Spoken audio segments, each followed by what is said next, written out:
Bismillahirrahmanirrahim. Assalamualaikum warahmatullahi wabarakatuh. Innal hamdalillah nahmaduhu wa nasta'inuhu wa nastaghfiruhu wa nastahdihi wa na'udzu billahi min shururi anfusina wa min sayyiati a'malina. Man yahdihillahu fala mudilla lahu wa man yudlilhu fala hadiya lahu. Asyhadu an la ilaha illallah wahdahu la syarika lahu wa asyhadu anna Muhammadan 'abduhu wa rasuluh. Qala Allahu 'azza wa jalla يا أيها الذين آمنوا اتقوا الله حق تقاته ولا تموتن إلا وأنتم مسلمون فإن أصدق الحديث كتاب الله وخير الهدى هدى محمد صلى الله عليه وسلم وشر الأمور محدثاتها فإن كل محدثة بدعة وكل بدعة ضلالة وكل ضلالة في النار. Jamaah Masjid Salihah yang rahmati oleh Allah Subhanahu wa taala. Alhamdulillah, puji syukur kepada Allah Subhanahu wa taala, pada malam hari ini atau sore hari ini kita bisa melanjutkan pelajaran yang rutin kita adakan setiap hari Jumat. Melanjutkan pelajaran dari sebelumnya, insyaallah pada malam hari ini kita akan membahas tentang fiqhul adzan wal iqamah, tentang fikih berkaitan dengan adzan dan iqamah. Sebagian buku-buku fikih mereka menyebutkan bab tentang adzan dan iqamah di akhir pembahasan salat.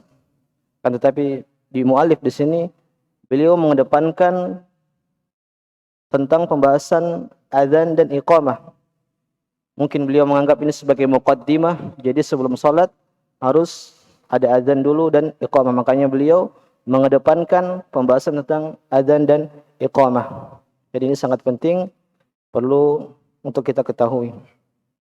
Jamaah yang dirahmati oleh Allah Subhanahu wa taala, syariat adzan mulai disyariatkan oleh Nabi sallallahu alaihi wasallam ketika tahun 1 Hijriah.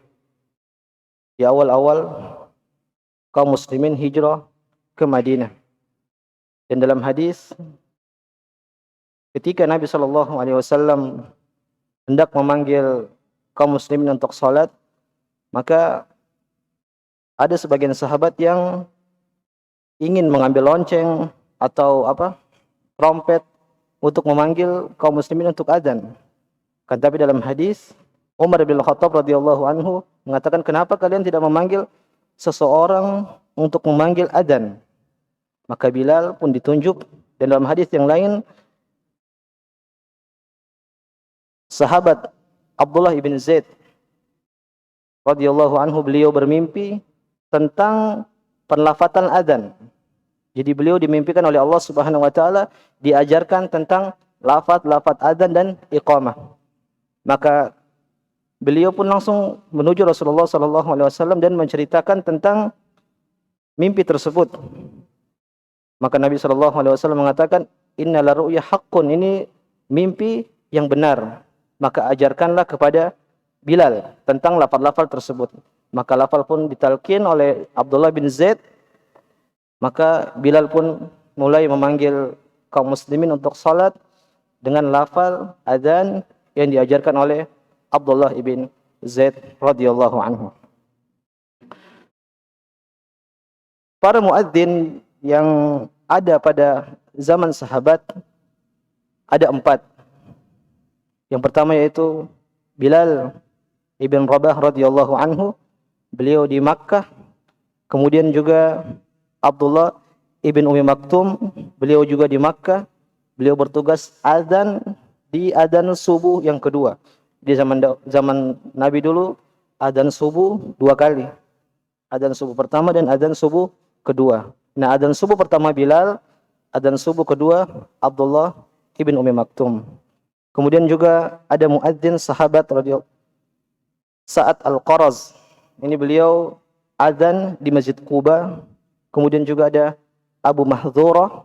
Beliau muadzin di kota Makkah. Tadi Bilal di kota Madinah. Bilal dan Abdullah bin Maktum di kota Madinah. Adapun di Makkah Abu Mahdzurah. Jadi Abu Mahdzurah ini punya cara azan yang lain. Jadi nanti kita jelaskan bahwasanya lafal azan, cara azan ada 2. Tapi yang masyhur, yang sering kita dengar itu lafaz adzan dari Bilal ibn Rabah. Ada lafaz adzan dari, bukan lafaz tapi cara adzan yang diajarkan oleh Abu Mahdzurah radhiyallahu anhu. Pembahasan yang pertama yang kita bahas yaitu tentang definisi adzan. Apa definisi azan? Kata muallif di sini, beliau mengatakan al-adzan lughatan al-i'lam, yaitu pengumuman atau maklumat. Secara bahasa jadi al-adzan adalah pengumuman.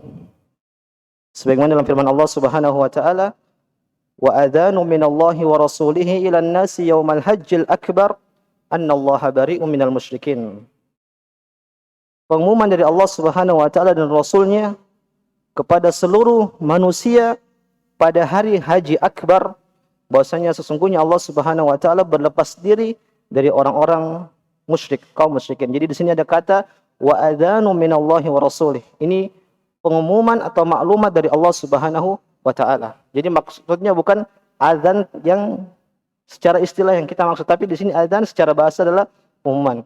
Kemudian juga dalam ayat yang lain Allah Subhanahu wa taala berfirman, fa'dharu biharbin minallahi wa rasulih. Ya ayyuhalladzina amanu taqullaha wa dharu ma baqiya minar riba in kuntum mu'minin. Wahai orang-orang beriman, tinggalkanlah perbuatan riba. Fa in lam taf'alu fa'dhanu biharbin minallahi wa rasulih. Kalau kalian tidak mau meninggalkan riba, fa'dhanu biharbin minallahi wa rasulih. Di situ ada kata adzan, fa'dhanu, kata Allah Subhanahu wa taala, maka umumkanlah peperangan antara engkau dan aku. Jadi ada kata adzan di situ, maksudnya adalah umumkan peperangan, kata Allah Subhanahu wa taala. Jadi intinya makna adzan secara istilah adalah, secara lugatan bahasa, maknanya adalah pengumuman.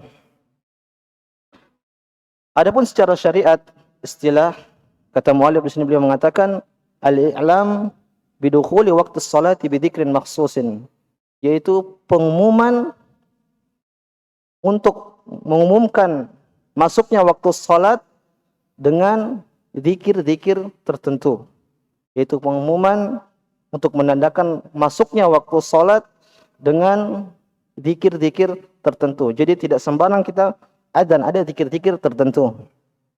Ini tentang definisi adzan. Kemudian tentang al-iqamah, atau bahasa kita qomat. Al-iqamah dalam bahasa, secara bahasa maknanya adalah masdar dari aqamah, yaitu mendirikan atau membangunkan.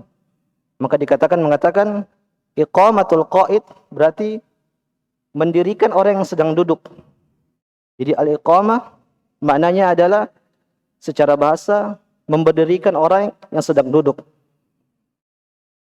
Adapun secara istilah, secara syariat, maka al-iqamah maknanya adalah al-i'lam bil qiyami ila sholati bi dzikrin makhsusin warada bihi syari', yaitu pemberitahuan atau pengumuman untuk berdiri menjalankan salat dengan zikir-zikir tertentu sebagaimana yang ditetapkan oleh syariat. Ana ulang, al-iqamah secara syariat berarti pengumuman atau maklumat untuk berdirinya mendirikan salat dengan zikir-zikir tertentu yang ditetapkan oleh syariat. Jadi al-iqamah untuk membangunkan orang. Makanya dari istilah lafal qad qamatis shalah. Ini tentang definisi adzan dan iqamah.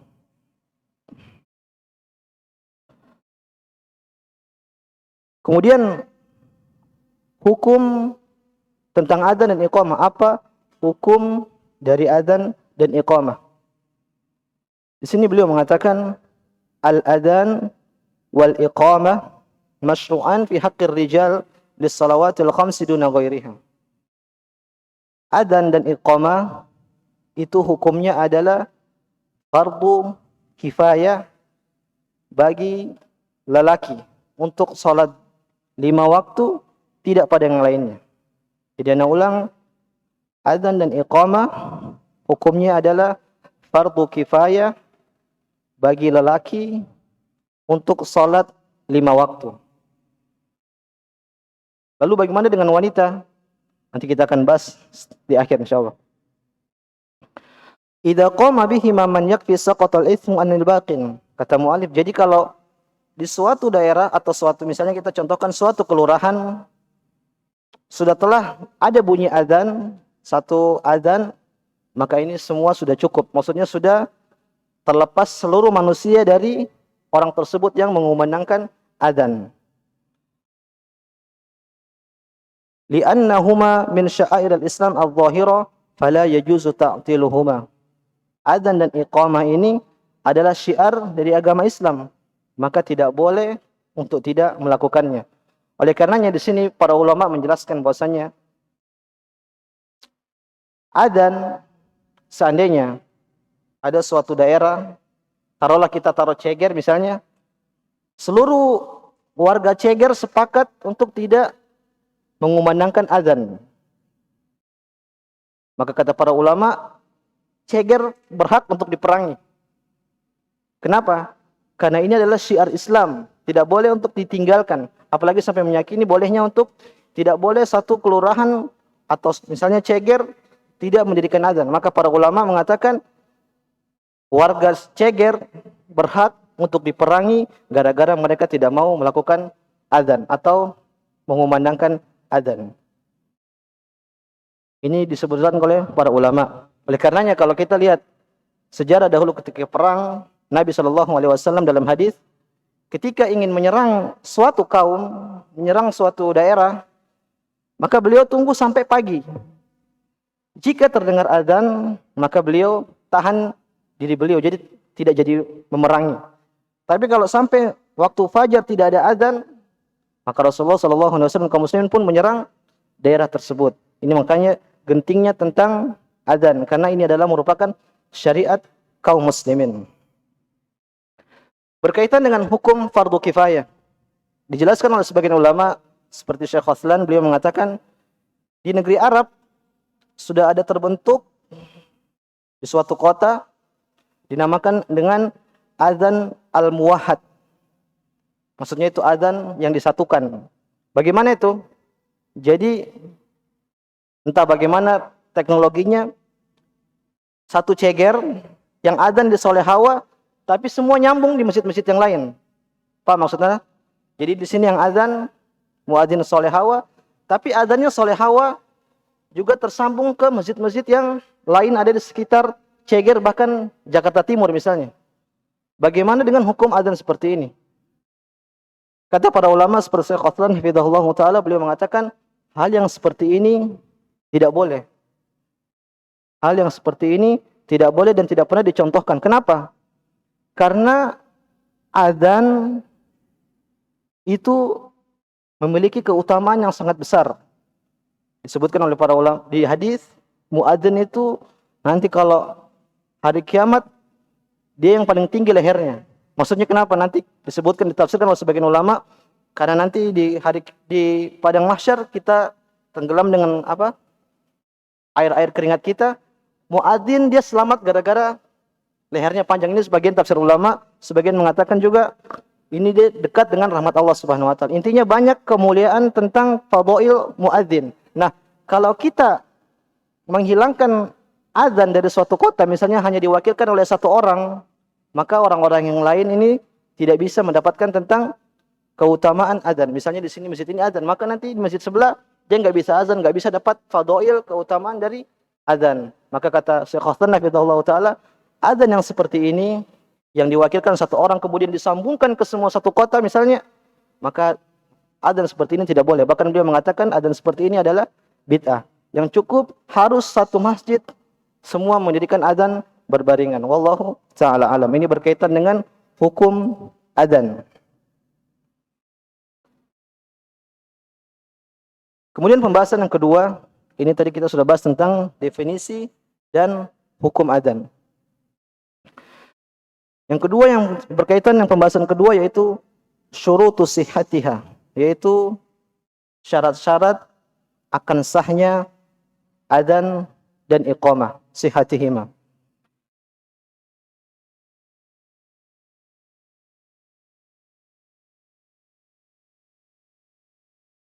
Yang pertama adalah niat. Adzan adalah suatu ibadah, dan ibadah tidak bisa terlepas dari yang namanya niat.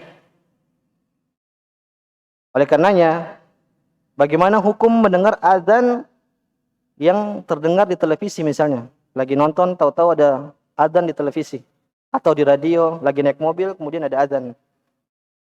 Apakah kita, kan adzan itu disunnahkan untuk kita menjawab adzan. Lalu bagaimana dengan adzan yang ada di radio, televisi, dan semisalnya? Maka para ulama mengatakan, adzan seperti ini tidak disunnahkan untuk dijawab. Kenapa? Karena yang mengumandangkan itu device, bukan orang yang langsung mengumandangkan. Memang orang, cuman dia device yang sudah direkam. Sedangkan kata para, dan di antara syarat ibadah harus ada niat, dan niat tidak dilakukan kecuali orang yang langsung mengumandangkan adzan. Maka adzan seperti di device, misalnya bentuk-bentuk recorder, rekaman seperti di TV, radio, dan semisalnya, tidak disunahkan untuk dijawab. Akan tetapi kalau misalnya adzan live tapi keluarnya di TV, misalnya adzan di Makkah, kemudian terdengar kita live di sini melalui televisi atau radio, maka ini boleh kita menjawab, karena yang adzan secara langsung, bukan recorder, dan dia tidak ada niat yang terpasang dalam adzan tersebut. Jadi intinya di sini Anda mau mengutarakan bahwasanya syarat yang pertama adzan adalah niat.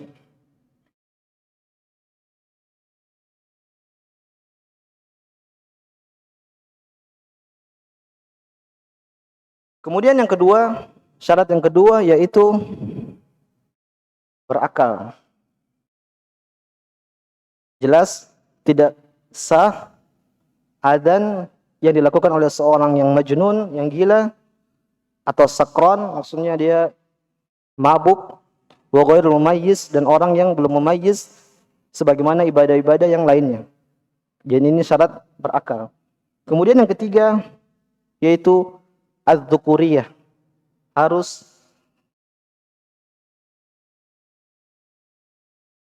di sini beliau mengatakan fala yassihani minal mar'ah lil fitnati bi sautiha. Maka tidak sah adzan dan iqamah yang dilakukan oleh wanita karena ada fitnah di suara wanita.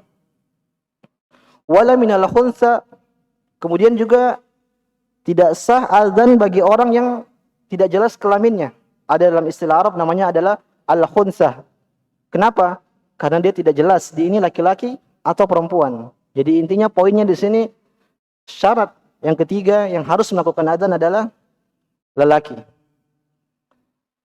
Lalu gimana dengan adzan wanita? Tadi disebutkan maksudnya tidak sah bagi para wanita. Akan tetapi ini maksudnya masalah khilaf. Ada asar dari Ibnu Umar radhiyallahu anhuma, beliau pernah ditanya, hal 'alan nisa'i adzanun? Apakah bagi para wanita boleh adzan? Maka Ibnu Umar radhiyallahu anhuma ketika ditanya begini, beliau marah. Beliau mengatakan, ana anha an dzikrillah. Bagaimana mungkin aku melarang orang untuk berzikir? Kan adzan kan zikir. Jadi dia ditanya, wahai imam, wahai Ibnu Umar, bagaimana hukum adzan para wanita? Maka Ibnu Umar mengatakan, bagaimana aku melarang para wanita untuk mengucap zikir kepada Allah Subhanahu wa taala. Tapi di sini maksud Ibnu Umar, Allahu taala alam, bukan maksudnya diadzankan di khalayak ramai seperti di masjid-masjid. Akan tetapi adzan yang mereka memang ada di komunitas mereka. Contohnya misalnya di pondok pesantren, atau di mana mungkin di kelompok mereka hanya ada wanita, maka mereka boleh adzan di situ dan iqamah di situ. Tapi sebagian para ulama mengatakan tidak disyariatkan bagi para wanita. Mereka cukup mendengar dari luar apabila ada adzan, kemudian mereka salat. Adapun seperti disebutkan oleh Ibnu Umar, beliau membolehkan bahwasanya para wanita juga boleh adzan dan iqamah. Akan tetapi dengan syarat hanya di sebatas komunitas mereka dan tidak boleh suaranya keluar sampai terdengar oleh khalayak ramai. Ini tentang syarat yang ketiga. Kemudian syarat yang keempat yaitu an yakunal adzan fi waqtis shalah. Masuknya waktu salat.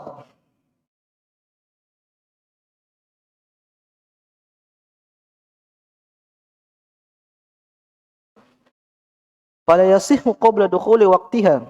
Maka adzan tidak sah jika dikumandangkan sebelum waktu masuk salat. Ghairal adzanil awwal lil fajr wal jum'ah.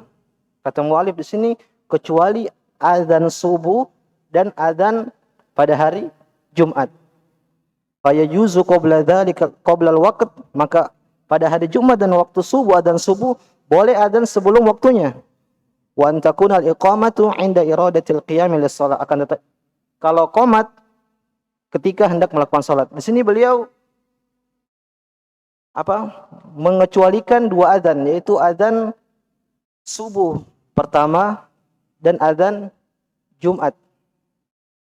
Tapi sebagian para ulama mengatakan pengecualian seperti ini perlu diteliti lagi. Maksudnya fihi nadhar, kata para ulama. Kenapa? Karena adzan yang pertama itu, kan tadi Anda mengatakan bahwasanya adzan subuh di zaman Nabi ada dua. Jadi adzannya Bilal, kemudian adzannya Abdullah ibn Umi Maktum. Nah, di sini mu'alif mengatakan bahwasanya adzan subuh boleh dikumandangkan sebelum waktu salat. Kita katakan bahwasanya adzan yang sebelum subuh itu bukan adzan untuk waktu salat subuh yang pertama. Akan tetapi adzan tersebut adalah adzan untuk membangunkan orang yang sedang tidur.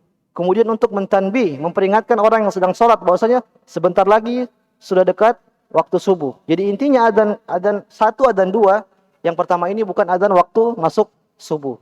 Jadi kita katakan bahwasanya pengecualian bahwasanya boleh mengumandangkan adzan subuh sebelum waktunya ini perlu diteliti lagi. Intinya harus waktu salat subuh, waktu terbitnya fajar. Kalau belum terbit waktu fajar, tidak boleh kita mendirikan adzan subuh. Adapun berdalil dengan adzan yang pertama, kita katakan bahwasanya ini bukan adzan masuknya waktu subuh, tapi adzan untuk mentanbih orang yang sedang tidur untuk bangun. Kalau sahur, bangun sahur, atau orang yang sedang sholat, maka segera witir karena sedikit lagi akan masuk waktu subuh.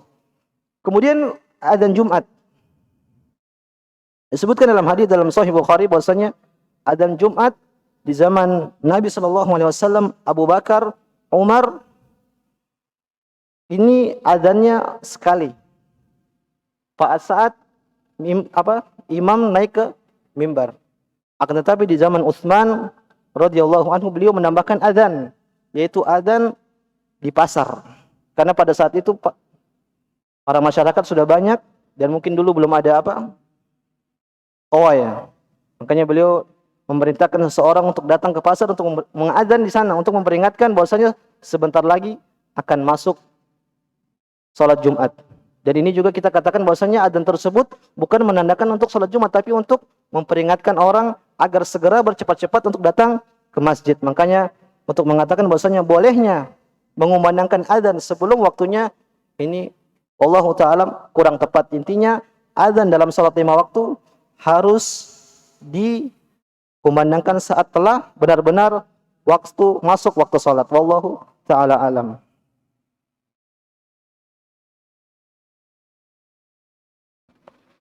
Kemudian syarat yang kelima yaitu an yakunal adzan murattaban mutawalian. Adzannya harus berurutan dan mutawalian itu harus berkesinambungan.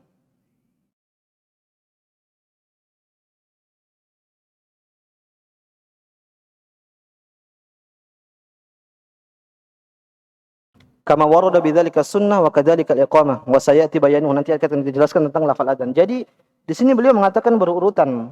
Maka tidak boleh seorang beradzan bolak-balik. Allahu akbar, asyhadu anna Muhammad Rasulullah, asyhadu an la ilaha illallah, dibolak-balik ini enggak boleh. Adzan seperti ini tidak sah, harus bertartib sebagaimana telah diajarkan oleh Abdullah ibn Zaid. Kemudian di sini beliau mengatakan berkesinambungan. Jadi adzan itu harus tidak boleh berhenti panjang. Misalnya Allahu Akbar, kemudian dia masuk, minum dulu di bawah, lantai bawah, berdiri lagi naik ke atas. Ini adzannya sudah putus. Maka ini bagaimana? Dia harus ngulang lagi dari awal, harus istinaf. Kata para ulama, dia harus ngulang dari awal.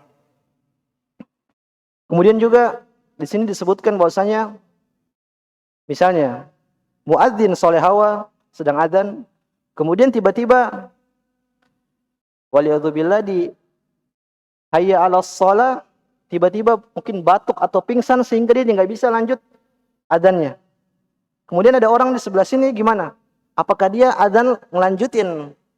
Jadi hayya 'alas shalah, terus kemudian dia lanjutin hayya 'alal falah, gimana? Kata para ulama, tidak boleh dia melanjutkan, dia harus ngulang lagi dari awal, karena ibadah adzan itu ibadah badaniyah. Satu orang. Jadi ketika satu orang yang adzan sudah putus, misalnya mungkin dia tiba-tiba sakit perut atau gatal tenggorokannya apa gimana, intinya dia tidak bisa melanjutkan adzan, maka orang yang menggantikan tidak langsung melanjutkan lafaz terakhir, tidak, tapi dia harus mengulang dari awal. Ini perlu diperhatikan.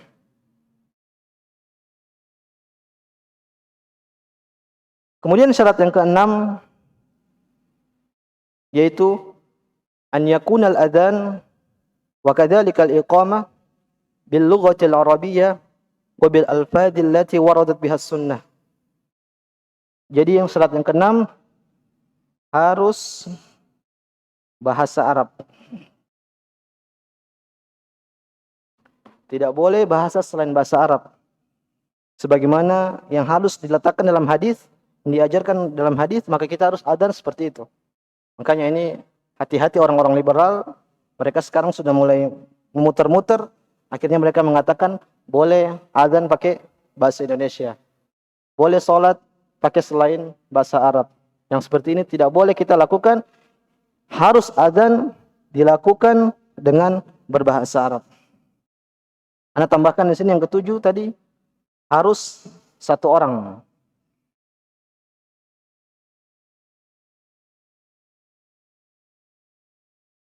Jadi intinya tadi satu orang, tidak boleh dalam adzan, misalnya adzannya satu disambung satu, ini nggak boleh. Kemudian adzannya juga dua berbarengan, nggak bisa. Atau tiga jamaatan berbarengan, nggak bisa. Harus satu adzannya satu orang. Kemudian yang kedelapan yaitu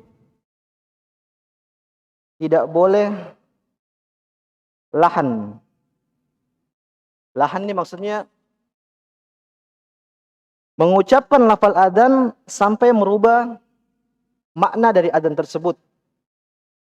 Tidak boleh sampai lafal yang diucapkan sampai merubah lafal adzan. Kalau lahan khafi masih dimaafkan, tapi kalau lahan jali, misalnya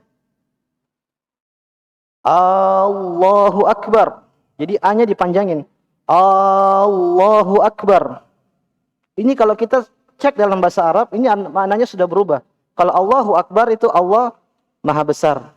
Tapi kalau Allahu Akbar, ini maknanya apa? Apakah Allah itu besar? Jadi tidak menetapkan Allah itu besar. Parah kan maknanya kalau fatal, kalau salah mengucapkan Allahu Akbar, ini bahaya.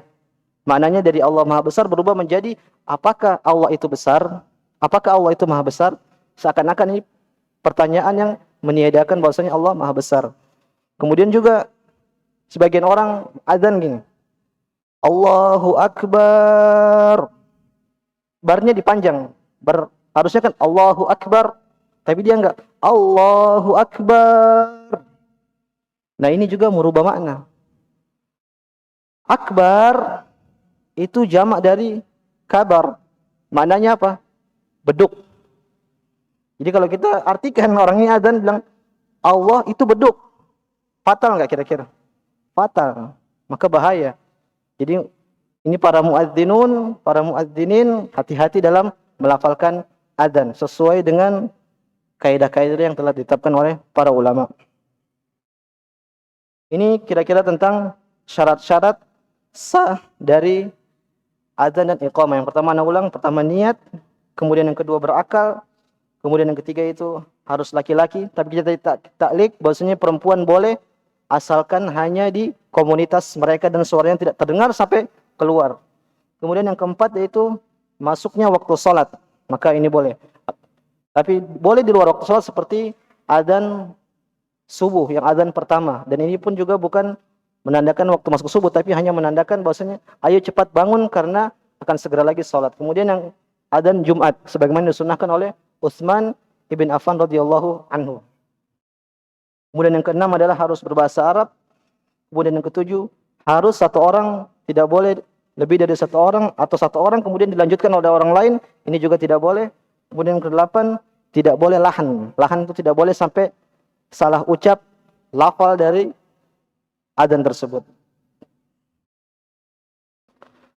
Kemudian pembahasan berikutnya tentang sifatil mustahabbah fil muadzin. Hal-hal yang disunahkan bagi seorang muadzin. Hal-hal yang disunnahkan bagi muadzin.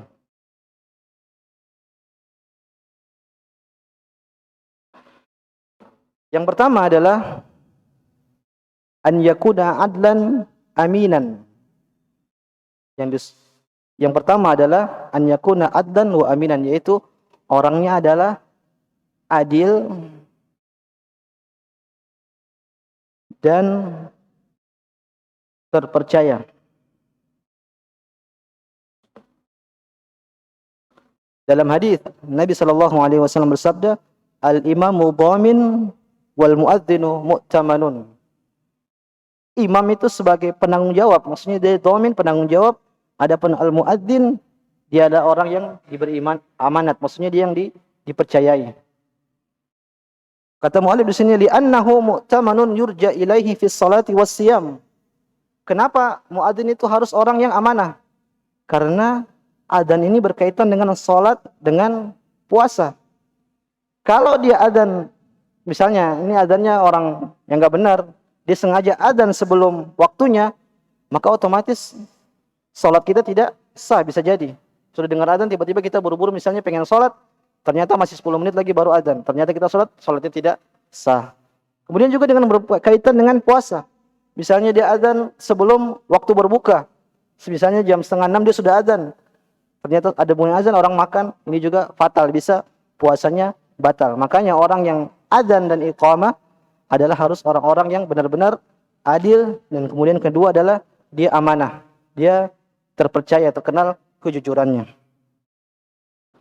Kemudian yang kedua yaitu an yakuna balighan aqilan. Yaitu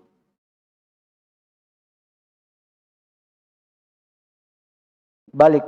Ini sunnah. Akan tetapi kalau dia sudah mumayyiz, maka sudah boleh, sudah sah. Tapi balik di sini adalah ketentuan hanya sunnah. Kemudian yang ketiga, an yakuna aliman bil awqat liyataharraha fayu'adzinu fi awwaliha. Yang ketiga adalah ngerti waktu.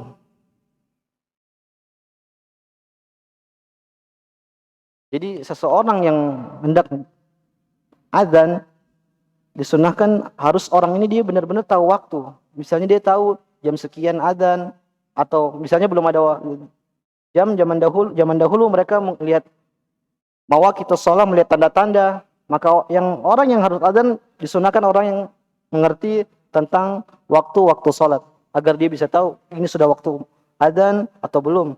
Dan bisa jadi dia harus ketika telah tahu waktu salat, maka dia adzan di awal waktu salat. Ini disunahkan bagi orang yang adzan, dia harus tahu tentang waktu-waktu salat. Kata muallif di sini, li'annahu in lam yakun aliman rubbama ghalatu aw akhta'a. Karena orang yang enggak tahu tentang waktu-waktu salat, atau minimal misalnya dia mumayyiz tapi dia belum bisa lihat jam kalau zaman sekarang, maka bisa jadi nanti adzannya salah. Akhta'a, misalnya dia adzan sebelum waktunya.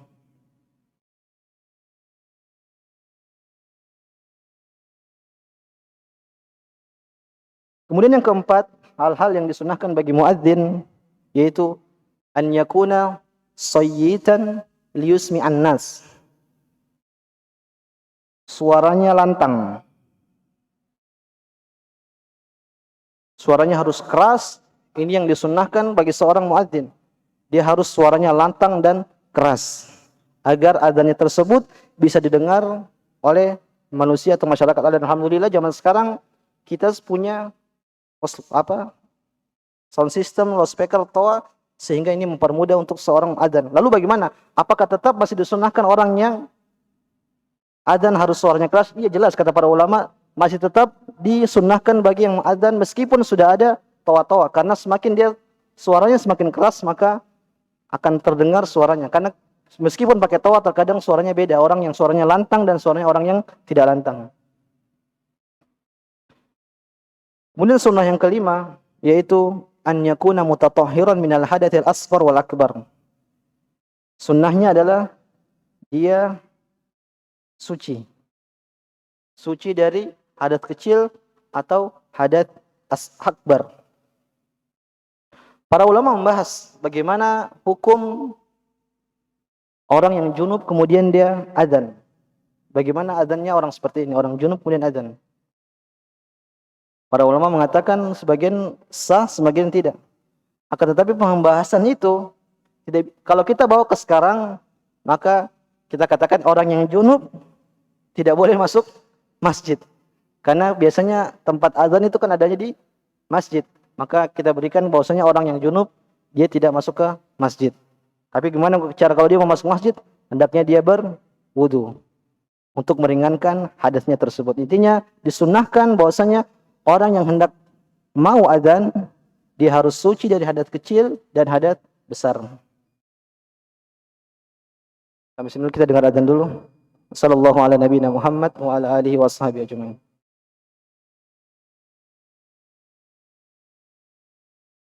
Bismillahirrahmanirrahim. Alhamdulillahirabbil alamin.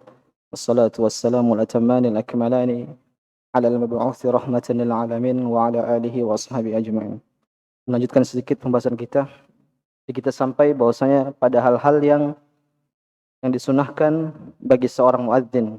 Jadi yang pertama tadi kita sebutkan adil dan terpercaya, kemudian yang kedua adalah balik, kemudian yang ketiga ngerti waktu, kemudian yang keempat itu suaranya lantang, kemudian 5 itu dia suci. Maksud sunnah di sini bahwasanya kalau tidak memenuhi syarat ini juga tidak mengapa, tetap adzannya sah. Ini hanya disunnahkan. Kemudian yang keenam yang disunnahkan yaitu menghadap kiblat.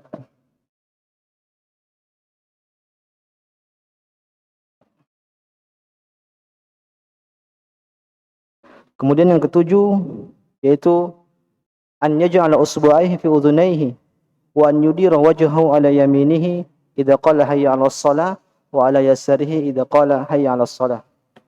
Jadi sunnah yang ketujuh adalah tangannya, sababahnya, telunjuknya diletakkan di telinga. Ini sunnah yang diperintahkan. Begini. Kemudian ketika mengucapkan hayya 'alal falah maka disunahkan menghadap ke kanan. Hayya 'alal falah dia menghadap ke kanan, kemudian hayya 'alal falah lagi dia menghadap ke kanan. Kemudian hayya 'alas shalah ke kiri, hayya 'alas shalah juga ke kiri. Ini asal disunahkan bahwasanya kalau hayya 'alal falah ke kanan, hayya 'alas shalah ke kiri. Ini sunnah ketika dijalankan ketika zaman Nabi sallallahu alaihi wasallam. Kemudian para ulama membahas bagaimana di zaman sekarang kita ini. Dahulu kalau orang azan itu harus naik ke tempat paling tinggi, kemudian azan ke masyarakat. Jadi mereka harus naik dulu mungkin ke gedung tertinggi atau pokoknya tempat yang paling tinggi kemudian mengumandangkan azan. Nah, jadi mereka menghadap ke kanan supaya orang semua dengar, ke kiri juga supaya orang sebelah kiri dengar. Nah, di zaman seperti kita ini sekarang kita pakai mikrofon. Apakah sunnah seperti ini masih disunnahkan? Dijelaskan oleh Imam Ibnu Utsaimin rahimahullahu taala, sunnah mengatakan hayya 'alas shalah kemudian ke kanan, kemudian ke kiri sudah tidak lagi sunnah di zaman sekarang ini. Kenapa? Tujuan untuk menghadap ke kanan dan menghadap ke kiri itu agar suara tersampaikan kepada halayak ramai. Adapun di zaman sekarang kita ini, sekarang kita praktekkan di mikrofon seperti ini.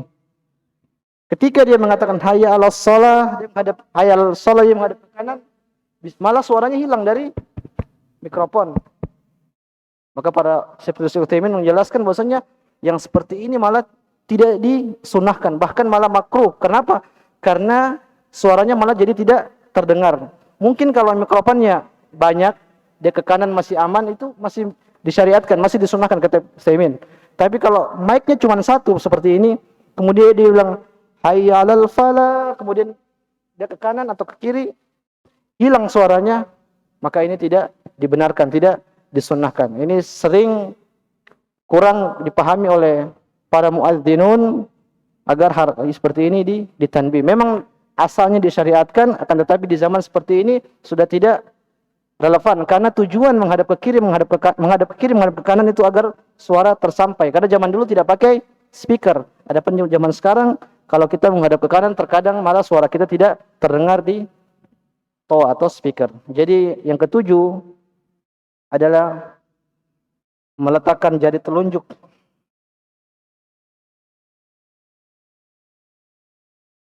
ke telinga,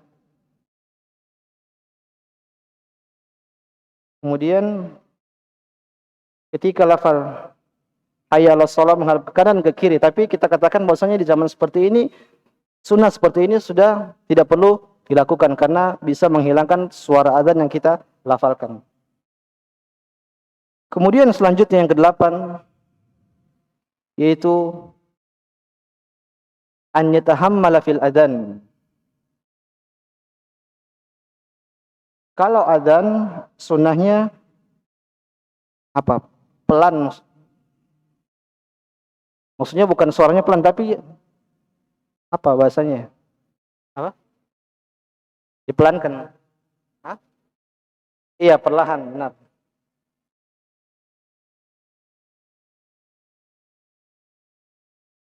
Kalau iqamah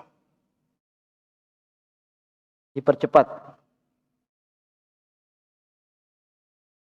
Jadi jangan iqamah Allahu Akbar, Allahu Akbar. Jadi pelan, jadi kira ini azan apa iqamah? Kira-kira masih iqamah. Jadi dibedakan antara azan dengan iqamah. Kalau azan disunahkan untuk pelan-pelan, diperlahan.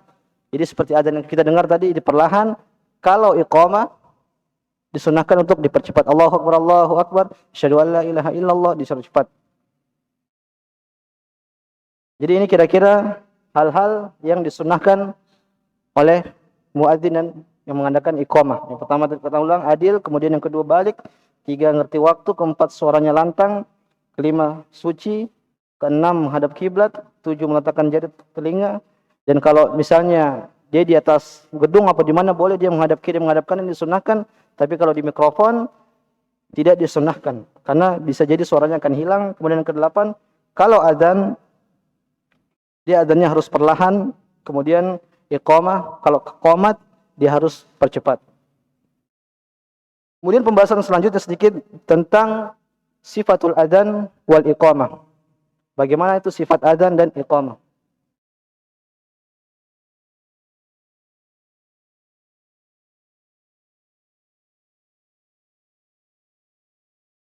Disebutkan oleh para ulama bahwasanya adzan, tadi Anda sudah singgung di awal bahwasanya adzan ada dua cara.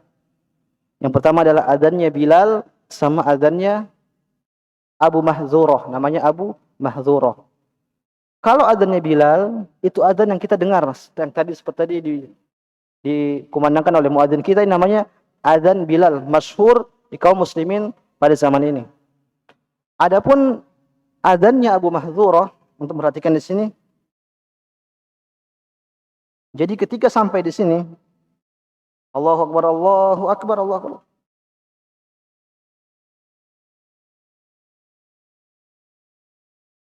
Ketika asyhadu an la ilaha illallah, yang pertama asyhadu an la ilaha illallah, asyhadu anna Muhammadar Rasulullah sallallahu alaihi wasallam, ini dia menghilangkan, mempelankan suaranya.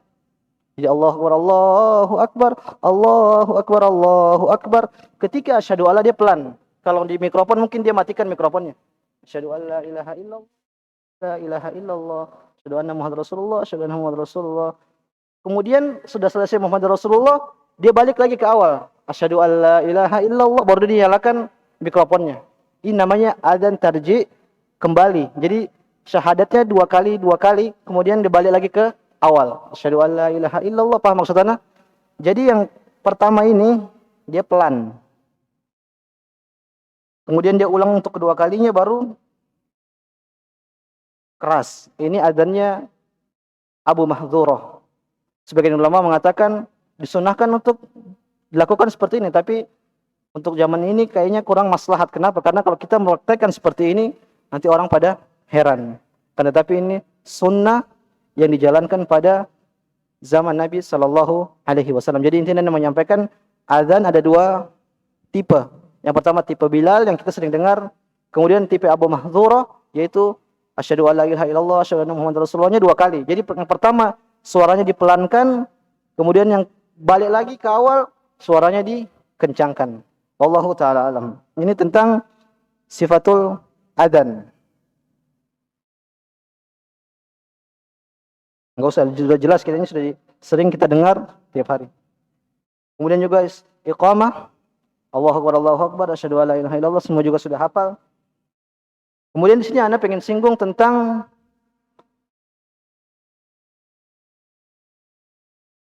pada saat sholat subuh. Ada tambahan as-salatu khairun minan naum. Ketika selesai dari hayya 'alal falah, as-salatu khairun minan naum. Di sini para ulama khilaf. Lafal as-salatu khairun minan naum ini dilafal di adzan pertama atau adzan kedua? Tadi kan kita sebutkan bahwasanya adzan subuh zaman Nabi ada adzan pertama dan adzan kedua. Wallahu taala alam, dijelaskan oleh Syekh Khoslan, yang paling dekat adalah ini untuk adzan yang kedua. Jadi adzan yang benar-benar untuk masuk salat. Ada lafal hayya 'alas shalahil falah, as-salatu khairum minan naum, as-salatu khairum minan naum. Ini tentang lafal subuh. Kemudian juga disunnahkan ketika jika ada angin misalnya atau hujan yang menyulitkan seseorang untuk ke masjid, misalnya lagi adzan kemudian hujan deras, maka disunnahkan ketika setelah hayya 'alal falah ada lafal shollu fi rihalikum. Salatlah di rumah-rumah kalian. Ini di Jakarta kita masih jarang dengar, biasanya di pondok-pondok yang orangnya sudah ngerti, mereka praktekkan. Shollu fi rihalikum. Salatlah di rumah-rumah kalian. Yang ingin menyampaikan sunnah, tapi kalau mungkin menyampaikan di sini kita azan seperti itu mungkin terdengar asing, maka bisa jadi mafsadat lebih besar, maka kita praktekkan yang biasa aja. Kemudian pembahasan berikutnya itu tentang ucapan bagi pendengar adzan. Ucapan bagi pendengar adzan. Dalam hadis Nabi sallallahu alaihi wasallam mengatakan, "Idza sami'tumun nida faqulu mithla ma yaqulul muadzin." Kalau kalian mendengar adzan, maka ucapkanlah seperti apa yang diucapkan oleh muadzin. Maka kita kalau mendengar adzan, maka kita ucapkan persis seperti yang diucapkan oleh muadzin. Allahu akbar, Allahu akbar, kita jawab Allahu akbar, Allahu akbar. Kecuali di kalimat hayya 'alal shalah sama hayya 'alal falah. Ini disebutkan ketika di hayya 'alas shalah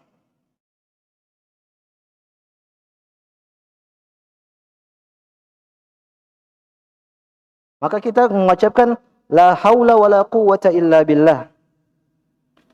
Kemudian juga hayya 'alal falah kita katakan la haula wala quwwata illa billah. Adapun yang selanjutnya kita ikut lagi dengan perkataan yang disebutkan oleh muadzin. Jadi Allahu akbar, Allahu akbar, kita kata Allahu akbar, Allahu akbar. Asyhadu alla ilaha illallah, kita juga jawab asyhadu alla ilaha illallah. Tapi ketika dia mengatakan hayya 'alas shalah, kita jawab la haula wala quwwata illa billah. Hayya 'alal falah, la haula wala quwwata illa billah. Lalu ketika adzan subuh, muadzin mengatakan as-salatu khairun minan naum. Kita jawab apa? Kita jawab seperti yang dikerjakan oleh muadzin. Jadi ketika muadzin bilang as-salatu khairun minan naum, kita jawab juga as-salatu khairun minan naum. Ini yang lebih benar, wallahu taala. Sebagian ada mengatakan ada riwayat-riwayat lemah, tapi seperti ana lupa lafalnya. Tapi yang benar kalau muadzin mengatakan as-salatu khairun minan naum, kita jawab juga as-salatu khairun minan naum.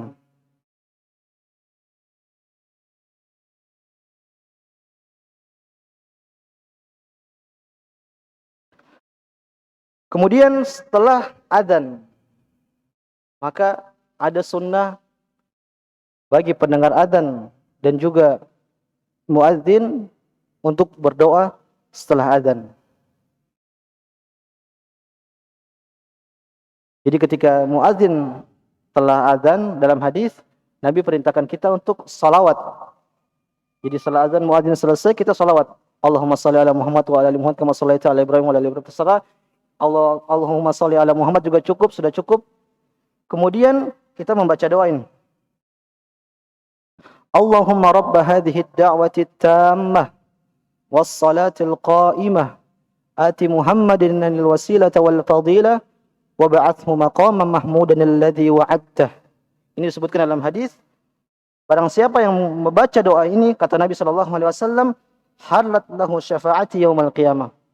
Orang yang membaca doa ini setelah adzan, maka dia akan berhak mendapatkan syafaat. Kita tahu nanti di akhirat kita akan mendapat ada orang-orang yang berhak mendapatkan syafaat Nabi sallallahu alaihi wasallam. Ketika orang yang dia mungkin di neraka, ketika dapat syafaat dia bisa naik ke surga. Ketika orang yang di surga dapat syafaat dari Nabi, dia bisa naik ke derajat yang lebih tinggi, dan seterusnya. Intinya kalau seseorang berhak mendapat syafaat, dia akan naik ke derajat selanjutnya. Kata Nabi SAW, barang siapa yang membaca doa tadi ketika setelah adzan, maka dia akan mendapatkan syafaatku nanti di hari kiamat. Ana ulang doanya. Allahumma rabb hadhihi ad-da'wati tammah. Ya Allah, pemilik panggilan yang sempurna ini dan salat yang akan dilaksanakan. Ati Muhammadanil wasilata wal fadilah. Berikanlah kedudukan yang tinggi dan kedudukan yang mulia kepada Nabi Muhammad sallallahu alaihi wasallam. Wa ba'athhu maqaman mahmudan alladhi wa'adtah. Dan bangkitkanlah dia, yaitu Nabi sallallahu alaihi wasallam, menempati maqam, yaitu kedudukan yang terpuji yang telah engkau janjikan kepadanya. Sebagian kalau kita dengar ada tambahan kan biasanya, wa ba'athhu maqaman mahmudan alladhi wa'adtah innaka la tukhliful mi'ad. Tambahan ini tidak ada riwayatnya, tidak lemah. Tidak perlu kita tambahkan seperti itu. Cukup sampai di sini. Wa ba'athhu maqaman mahmudan alladhi wa'adtah. Cukup.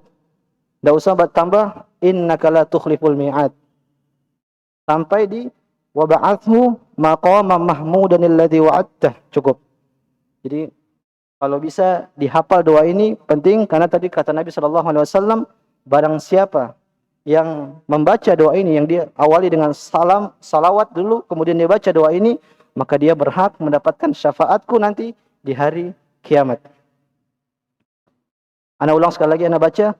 Allahumma rabb hadhihi ad-da'wati at-tammah was-salatil qa'imah ati Muhammadanil wasilata wal fadilah wa ba'athhu maqaman mahmudan alladhi wa'adtah. Cukup. Enggak usah ditambah dengan yang lainnya. Jamaah yang dirahmati oleh Allah Subhanahu wa taala, pembahasan yang terakhir yaitu tentang dijelaskan oleh para ulama bahwasanya ketika seseorang berada di dalam masjid kemudian dikumandangkan azan, maka dia tidak boleh keluar dari masjid. Nah, ulang, ketika seseorang berada dalam masjid kemudian masjid tersebut mengumandangkan azan, maka dia tidak boleh keluar dari masjid. Dalam hadis Abu Hurairah radhiyallahu anhu, dia mengatakan, amarana Rasulullah sallallahu alaihi wasallam, idza kuntum fil masjid fanudiya bis salati fala yakhruj ahadukum hatta yusalliya. Kalau seseorang di antara kalian berada di masjid, kemudian masjid tersebut dikumandangkan azan, fala yakhruj ahadukum, maka janganlah kalian keluar hatta yusalliya, sampai dia salat. Dalam hadis yang lain Abu Hurairah menceritakan ketika ada dikumandangkan azan, kemudian ada seorang keluar dari masjid, maka Abu Hurairah kejar dia, kemudian Abu Hurairah mengatakan, amma hadza faqad asa Abul Qasim sallallahu alaihi wasallam. Orang ini dia telah memaksiati atau bermaksiat kepada Abul Qasim. Abul Qasim maksudnya adalah Nabi kita Muhammad sallallahu alaihi wasallam. Jadi poinnya, ketika kita berada dalam masjid, maka asalnya, anak mengatakan asal, tidak boleh seseorang keluar dari masjid kecuali dia ada uzur. Disebutkan oleh para ulama, kecuali dia ada uzur, mungkin dia harus keluar entah untuk apa, maka dia harus kembali lagi ke masjid. Sebagian para ulama lebih longgar. Maksudnya apa? Di situ larangannya jangan sampai dia tidak sholat jamaah. Jadi misalnya, Anda contohkan misalnya, seseorang misalnya dia sedang belajar di masjid ini. Anak anggap taruh si muadzin namanya A, misalnya A, dia tugas memang muadzin di sini. Tapi kebetulan dia sedang belajar di masjid C misalnya. Anda taruh namanya Bintang, misalnya Bintang muadzin di Solehawa.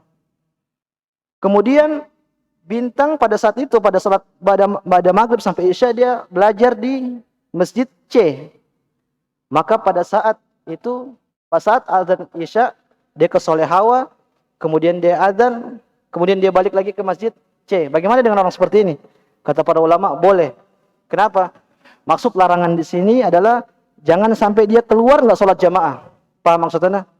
Jangan sampai dia keluar tidak sholat jamaah. Jadi kalau seseorang dia di masjid Solehawa, kemudian adzan, kemudian dia keluar untuk sholat di masjid C, ini sebagian para ulama membolehkan. Yang penting dia harus ikut jamaah. Tapi wallahu taala alam, untuk kehati-hatian, kalau kita sudah berada di suatu masjid, misalnya masjid ini terdengar bunyi adzan, maka kita jangan dulu sampai keluar sampai kita sholat berjamaah dalam masjid ini. Wallahu taala alam. Ini mungkin yang bisa kami sampaikan. Kalau ada benar dan benarnya ini datang dari Allah Subhanahu wa taala. Kalau ada kekurangan dan kesalahan, ini datang dari kebodohan ana dan juga dari syaitan. Wassallallahu ala nabiyina Muhammad wa ala alihi washabbihi ajmain.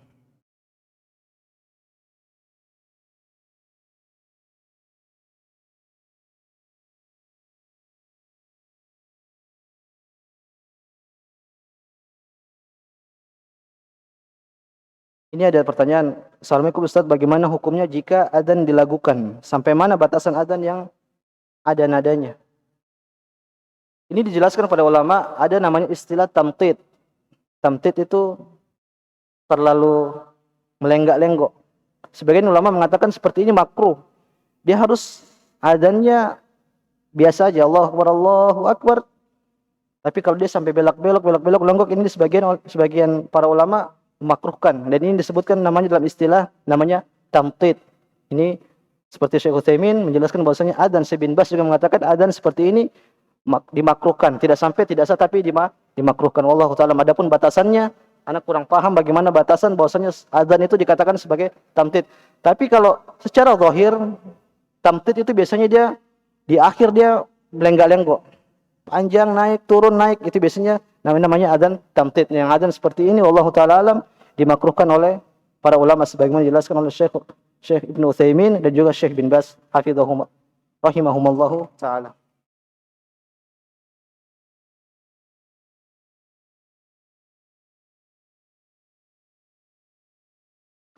Jika ada sekelompok orang akan melaksanakan sholat berjamaah yang tidak dilakukan di masjid, misal sedang di villa atau di gunung, apakah sebelum sholat harus dikumandangkan adzan dan iqamah?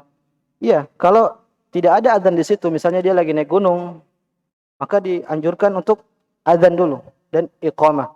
Ini disunnahkan karena Nabi SAW di dalam hadis, pulanglah kalian, di dalam hadis pokoknya ada, Nabi merintahkan sebagian para sahabat, kembalilah kalian dalam perjalanan, kemudian adzanlah salah seorang dari kalian, kemudian salah seorang dari kalian jadi imam. Ini para ulama mengatakan bahwasanya ketika seorang meskipun dia safar, di tengah perjalanan, mungkin di tengah hutan atau di tengah perjalanan, tidak ada adzan, mereka ingin sholat jamaah atau sholat sendiri juga bahkan, maka disunnahkan bagi mereka untuk adzan dan iqamah. Wallahu ta'ala alam. Yang lain ada pertanyaan? Enggak ada?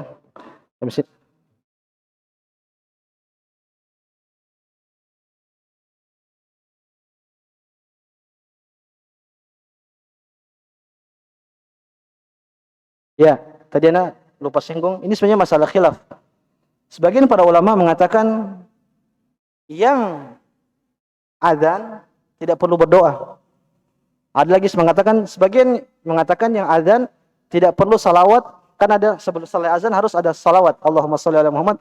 Tapi dia disunahkan untuk berdoa. Wallahu taala alam. Ana lebih condong bahwasanya yang muadzin pun dia berdoa.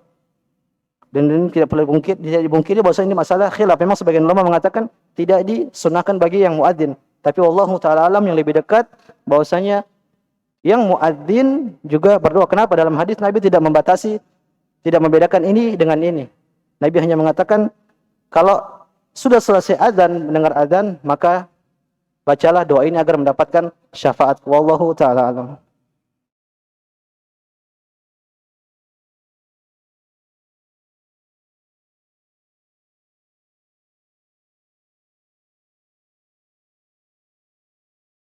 Gimana Pak? Agak